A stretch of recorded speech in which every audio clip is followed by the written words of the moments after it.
Sur ce premier tutoriel de la prise en main sur Android Studio. Alors, lorsque vous voulez lancer Android Studio, alors ici, vous avez plusieurs choix de conception. Donc, nous ici, on va choisir téléphone et tablette. Donc là, vous avez plusieurs fenêtres sur lesquelles vous pouvez débuter. Vous avez aussi l'option Wear OS pour les montres connectées, télévision pour les télévisions et automotive pour tout ce qui est système embarqué. Alors nous, ce qui nous intéresse, c'est téléphone et tablette. Alors, une fois on va choisir téléphone et tablette, on va débuter avec ce qu'on appelle un Empty View. Le Empty View, c'est ce qu'on appelle la fenêtre vide. Alors, on valide l'Empty View. Ensuite, on va donner le nom à notre application. On va l'appeler Mon application.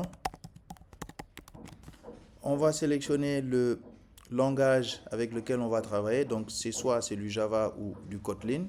Et on va choisir ici seulement le Groovy DSL.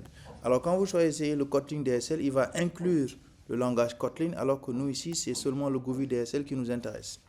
Alors, une fois ces choix-là faits, on clique sur Finish, et là, automatiquement, nous avons notre première application qui se charge. Donc, nous avons ici le chargement qui est en train d'être effectué.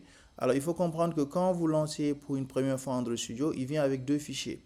La version Java et ici la version .xml, donc c'est-à-dire l'interface graphique.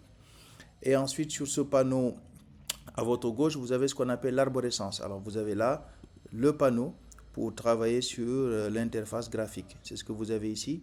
Et de l'autre côté, là, vous avez l'arborescence, donc l'arborescence de votre projet. Ensuite, vous avez toute cette partie interface et là, ce qu'on appelle les palettes que vous pouvez ajouter sur cette interface, c'est-à-dire les boutons, les images, etc., qui est au format XML. Alors ici, sur ce format XML, vous pouvez soit travailler sur l'interface graphique ou venir ici, travailler sur le code XML. Donc, ça va faire des insertions en utilisant le code XML. Ou bien, vous revenez sur la partie graphique où vous pouvez faire tout simplement des déplacements de la gauche vers la droite. Ensuite, vous avez le code Java en lui-même qui permet ce que l'on appelle de faire toutes les configurations sur la fenêtre que vous avez ici. Donc vous aujourd'hui, quand vous lancez votre premier programme Android Studio, voilà l'interface auquel vous faites face.